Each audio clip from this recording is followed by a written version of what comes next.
Hi guys and welcome back. So today I'm going to be showing you how to make these mini egg brownies. Let's begin. So into a heat-proof bowl, add in your butter, then melt it in the microwave. Once it's melted, you can then go ahead and add in your cocoa powder and mix the cocoa powder in until it's fully incorporated, making sure that you scrape the top and the bottom of the bowl. This is just to incorporate those bits that may be a bit more stubborn to work in. Should be smooth and glossy, looking somewhat like this. Then add in your granulated sugar and whisk this in until it's fully incorporated. This does change the consistency and it does become a lot more granular, but don't worry, this is completely normal and will alleviate as we work our way through the recipe.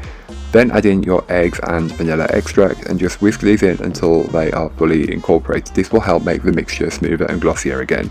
So just keep whisking and it should look somewhat like this, if not better. Then add in your dry ingredients, which is just your flour, followed by the chocolate chips and the mini eggs.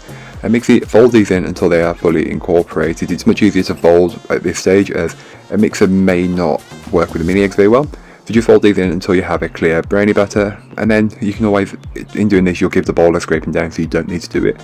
Then grab yourself a 9x9 inch cake tin which has been lined with some parchment paper and transfer the brownie batter into that, spreading and leveling it out as best as you possibly can, or as much as you need to, as this does do it well itself, but may just need that little nudge just to get back into the perfect layer.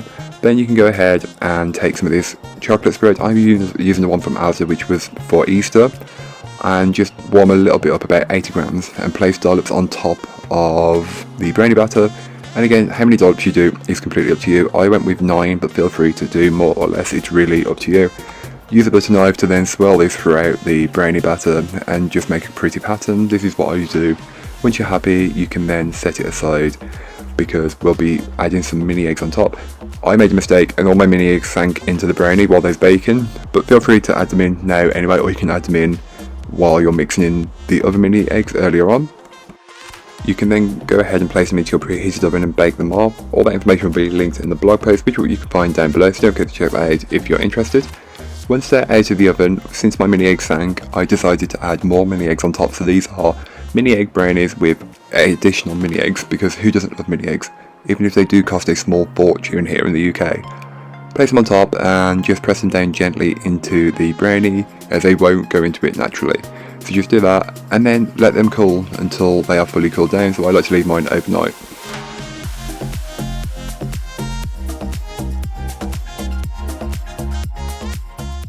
So then whenever you're ready, you can cut your brownies up. You can cut them into as many or as few pieces as you would like. I went with 8 generous portions, but feel free to cut these into half, so then you'd have 16 very normalised portions.